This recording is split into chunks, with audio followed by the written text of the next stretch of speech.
जम्मू कश्मीर विधानसभा की अगर बात करें तो आज इसका चौथा दिन चल रहा है और उसको लेकर लगातार ये माना जा रहा है कि स्मूथली फंक्शन चल रही है, कल के दिन को छोड़ते हैं। लेकिन इस सेशन से लोगों की, खासकर जम्मू कश्मीर की जनता की काफ़ी एक्सपेक्टेशंस और एस्पिरेशंस हैं, क्योंकि इस सेशन में बजट भी आने वाला है। कल बजट पेश किया जाएगा। आज इकोनॉमिक रिपोर्ट जम्मू कश्मीर के मुख्यमंत्री उमर अब्दुल्ला साहब ने भी पेश की।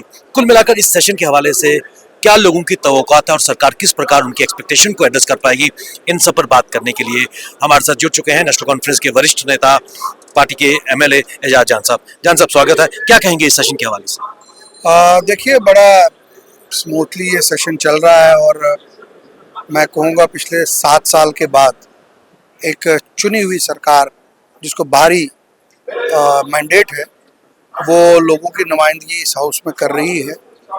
इसमें भी कोई शक नहीं कि यूटी होने के बावजूद, जिसमें बहुत कम इख्तियारात जो हैं हुकूमत के पास होते हैं, लेकिन इन सब के बावजूद जो हुकूमत का कॉन्फिडेंस है और जो वर्किंग लोग देख रहे हैं वो आउटस्टैंडिंग है और लोगों की उम्मीदों पे पूरा उतर रहे हैं। और जितने भी मुद्दे हैं उनको जो है हर लेवल पे कवर किया जा रहा है। जो लोगों की बेसिक ज़रूरतें हैं, पानी को लेके, बिजली को लेके, रास्ते को लेके, सड़क को लेके, उनको उन जो है चीज़ों को जो है वो देखा जा रहा है। और साथ साथ जो पॉलिटिकल इश्यूज हैं, जो लोगों की उम्मीदें, जिस उम्मीद को देख के ये आह्वान बना है, उस पर भी जो है लगातार बात जो है चल रही है। बजट के हवाले से बात करें, काफ़ी तवक्कुआत लोगों की इस बजट से जुड़ी हुई है। क्या एक प्रो पुअर बजट देखने को मिलेगा? देखिए, ये जो बजट है ये लोगों की उम्मीदों के मुताबिक बना जाएगा। और बजट से भी जो ज़्यादा ज़रूरी चीज़ मैं कहूँगा कि जो हमारी गवर्नमेंट के आते ही जो पॉपुलर गवर्नमेंट आई, जम्मू कश्मीर में एक डर का माहौल ख़त्म किया गया। जो लोगों को डराया जा रहा था, जो हमारे नौजवानों को डराया जा रहा था, कोई बात नहीं कर पा रहा था सड़क के ऊपर। अगर मैं कहूँ पिछले 10 साल के अंदर, वो जम्मू का, मैंने हाउस के अंदर भी बोला, जम्मू का तवी ब्रिज हो, कश्मीर का लाल चौक, पुंछ रजौरी की सड़कें हों या चनाब की सड़कें हों, जहां हमारे नौजवानों को दुड़ा दुड़ा के पीटा गया, उनकी मुश्किलात दूर की गई। इस हुकूमत के आते ही उनको एक लग रहा है, हमारे नौजवान को बॉर्डर के ऊपर जो हमारे लोग हमारी आर्मी के साथ कांधे से कांधा मिला के खड़े हैं और कड़ी चुनौती जो है वो दे रहे हैं बाकी मुल्कों को, पाकिस्तान को खासकर। आज वो लोग सेटिस्फाइड हैं कि उनकी बात करने वाला, उनकी मुश्किलात के लिए चुनी हुई सरकार यहाँ पे आ चुकी है। और अफसोस सिर्फ मुझे ये होता है कि बीजेपी 2014 से 10 साल की हुकूमत के बाद आज पाकिस्तान, अरे पाकिस्तान एक खत्म स्टेट है। पाकिस्तान का वजूद अब नहीं रहा कि वो हिंदुस्तान जैसी बड़ी ताकत से वो उलझ सके। उनका आज कोई नहीं है, उनकी अपनी हालत खराब है। लेकिन हम बार बार उन्हीं का नाम, दुनिया की दूसरी बड़ी ताकत, दुनिया की सबसे कमजोर ताकत को ये कहे। यहाँ पे बात की गई कि हम जनाब आज़ाद कश्मीर लेंगे, तो कौन रोक रहा है? मैं खुद बॉर्डर कॉन्स्टिट्यूंसी पे हूँ, ले लीजिए प्रधानमंत्री साहब फैसला। हम भी लड़ने के लिए तैयार हैं। हमने पहली जंगों भी जो है आर्मी के साथ लड़ी है, आगे भी तैयार। तो अपना जो है वो बनाइए, खाली वोट के लिए आप मत करिए। अब हमें लोगों के काम करने पड़ेंगे, लोगों की मुश्किलात देखनी पड़ेंगे। बेरोजगारी इतनी जम्मू कश्मीर बढ़ गई है कि लोगों को काम नहीं मिल रहा है, लोगों की मुश्किलात दूर नहीं हो रही।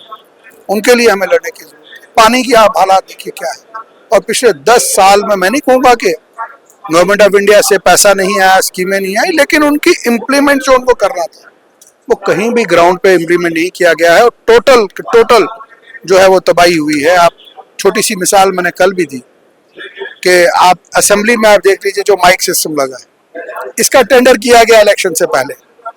टेंडर होने के बाद टेंडर एक जम्मू के हमारे किसी नौजवान को मिल गया, तो उस टेंडर को विड्रॉ कर लिया गया। और क्योंकि उसके पीछे क्यों में 2 आदमी किस रियासत के, मैं नहीं आप बोलूँगा, आप अच्छी तरह समझते हैं, उनको काम नहीं दिया गया, मिला तो उन्होंने वापस कर दिया गया। तो ये चीज़ें सोचनी पड़ेंगी। एक आदमी को फायदा देने के लिए आज जम्मू कश्मीर के 1 करोड़ 30 लाख लोगों की आवाज़ को दबाने की कोशिश की जा रही है। आज वो सिस्टम नहीं है यहाँ।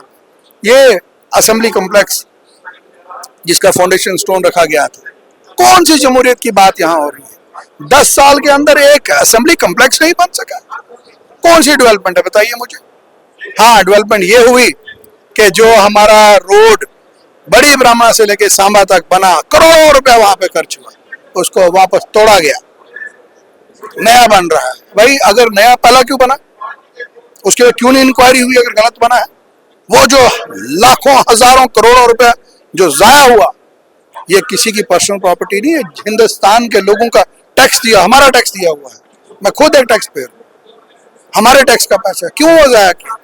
वही सड़क अगर पुंछ के बॉर्डर के ऊपर बनती या बुढ़ा अमरनाथ जी टेम्पल की रोड वहां बन जाती, जब हमारी यात्रा आती है तो हम वहां पे वो हैंड्स अप होते। तो ये बहुत सी मुद्दे हैं जो अब इस चुनी हुई सरकार ने करना है। मुश्किलात बहुत है और उम्मीद मुझे ये है क्योंकि देश के प्राइम मिनिस्टर ने, और ये वो प्राइम मिनिस्टर नहीं, मैं कहूँगा एक असूल वाला प्राइम, जिन्हें असूल की बात की, फ्लोर ऑफ द हाउस पे कहा, तो दे देनी चाहिए जम्मू कश्मीर को रियासत वापस, ताकि हम अपना फैसला खुद कर सकें।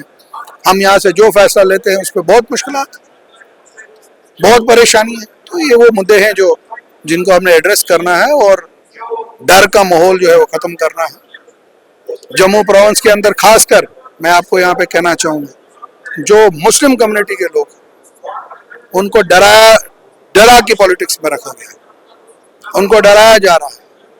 उनकी जगहों की 71 की जंग हुई, 65 में हुई, वो लोग जो उस टाइम बॉर्डर पे अपनी जमीनें छोड़ के शहरों की तरफ आए, बसे, आज उनको 50-50 साल हुए वहां बसे हुए, वहां से उनको उठाया जा रहा है। तो ये वो मुद्दे हैं जिनके ऊपर हमें।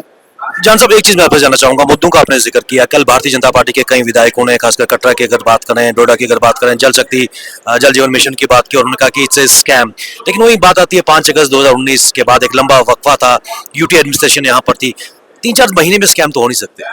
देखिए, मैंने फ्लोर ऑफ द हाउस पे कहा, मैंने अपनी बोर्ड मीटिंग में जो हमारी हुई उसमें भी कहा, ये स्कैम पिछले 10 सालों का है।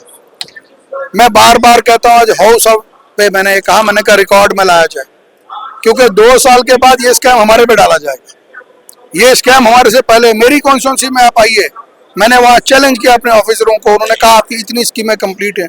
मैंने कहा मेरे साथ चलिए गाँव में देखे कहाँ स्कीम, एक भी स्कीम फंक्शनिंग नहीं है। मैं आपको चैलेंज से कह रहा हूँ, आप गाड़ी में बैठिए, मेरी कॉन्स्टिट्यूंसी छोड़िए, पीर पंजाल के जिस गांव में आपका दिल आता है वहां जाके पीएचई का जो पानी का बना हुआ टैंक है, अगर उसमें पानी स्टोर हो जाएगा, आप मुझे जो कहेंगे मैं करने के लिए तैयार हूँ। स्टोर नहीं हो सकता। और पीएचई डिपार्टमेंट का नाम चेंज करके जल शक्ति रखा गया, और उसके लिए मेरे एक अल्फाज है, जहाँ जल है वहां शक्ति नहीं, जहाँ शक्ति है वहां जल नहीं। तो ये वो चीजें हैं, बहुत सी बुरी हालत है, खाली पीएचई नहीं और भी डिपार्टमेंट। एक बड़ा मुद्दा बाबा गुलाम शाह बादशाह यूनिवर्सिटी का इस वक्त चल रहा है, कहा जा रहा है कि इस पे राजनीति खेली जा रही है, स्टूडेंट्स के भविष्य का सवाल है, क्या कहेंगे? देखिए, पीर पंजाल वो कहता है कि जिसने अपनी बहादुरी का सबूत 90 के दशक की मिलिटेंसी में दिया। आज अगर आप देखेंगे जम्मू कश्मीर की जो पुलिस है, उसके अंदर हमारे पुंछ रजौरी के जो लोग हैं जिन्होंने 90 के दशक में मिलिटेंसी खत्म की, कश्मीर के अंदर जब आर्मी के हमारे जवान को, आपको पता है उस बहादुर को, राइफलमैन को पकड़ा गया, जब उसको मिलिटेंट्स ने उसको एग्जीक्यूट किया, उसको मारा, उसका वीडियो बनाया गया। हमारे वो बहादुर लोग हैं जिन्होंने देश के लिए कुर्बानियां दी। और हालात ये हैं कि बाबा गुलाम शाह बादशाह में स्टाफ नहीं, जम्मू से जो दूर 16 लाख की आबादी जहां मेडिकल कॉलेज है, मेडिकल कॉलेज का प्रिंसिपल नहीं, मेडिकल कॉलेज में डॉक्टर नहीं। मैं आपको चैलेंज से कहता हूं, आप एक सर्वे करिए मीडिया के तहत, एक भी बॉर्डर एरिया में पीएचसी में डॉक्टर नहीं है। तो ये सारा खराबा पिछले 10 साल से हुआ। मेरी कॉन्स्टिट्यूंसी मंडी के अंदर ऑपरेशनल हॉस्पिटल चल रहा था 2014 तक, और 2014 से 2025 तक वो बंद है। कहां वो डॉक्टर गायब हो गए? मैं आपको बताना चाहूँ, बहुत से ऐसे डॉक्टर जो पोस्टेड पुंछ में है, 8 सालों से अटैच जम्मू में, और जम्मू में भी कहाँ पे है किसी को पता नहीं है। तनख्वाहें वहां से निकल रही हैं, यहाँ से हो। तो इन चीजों को चेक करने की जरूरत है। हुकूमत आ गई है, ये हुकूमत को थोड़ा टाइम लगेगा, और फिर हुकूमत के अंदर भी ऐसा सिस्टम बना दिया है कि जब हुकूमत कुछ करना चाहती है तो उसको रोक दिया जाता है। और मैं हैरान होता हूँ, बीजेपी के आदमी और एमएलए कहते हैं जनाब नौजवानों को नौकरी नहीं मिलेगी।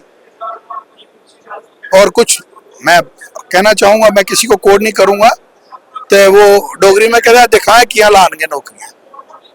तो यार ये हमने जम्मू कश्मीर के लोगों को नौकरी देनी है। जम्मू का नौजवान, जम्मू का जो जम्मू का शहरी है, रघुनाथ बाजार में जाइए, दुकानों पे इंटरव्यू लीजिए, कस्टमर नहीं।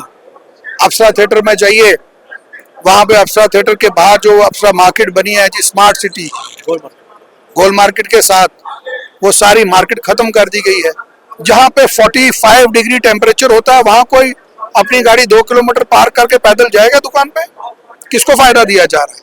ये उन मॉलों को फायदा देने की कोशिश कर रहे हैं जो जम्मू के बाहर से लोग आके यहाँ मॉल खोल रहे हैं। हमारी मार्केटें खत्म की जा रही हैं, हमारे लोगों को सब्सिडी नहीं, हमारी इंडस्ट्री खत्म हो रही है, किसी इंडस्ट्रीज को सब्सिडी नहीं, किसी को कोई काम नहीं, तो किस चीज की डेवलपमेंट है? अब अगर हम जम्मू कश्मीर के लोग, खास करके जम्मू प्रोविंस के लोग 6 लाइटें देख के अगर अपने आप को खुश कर लें कि जनाब तरक्की हो रही है, तरक्की वो नहीं है।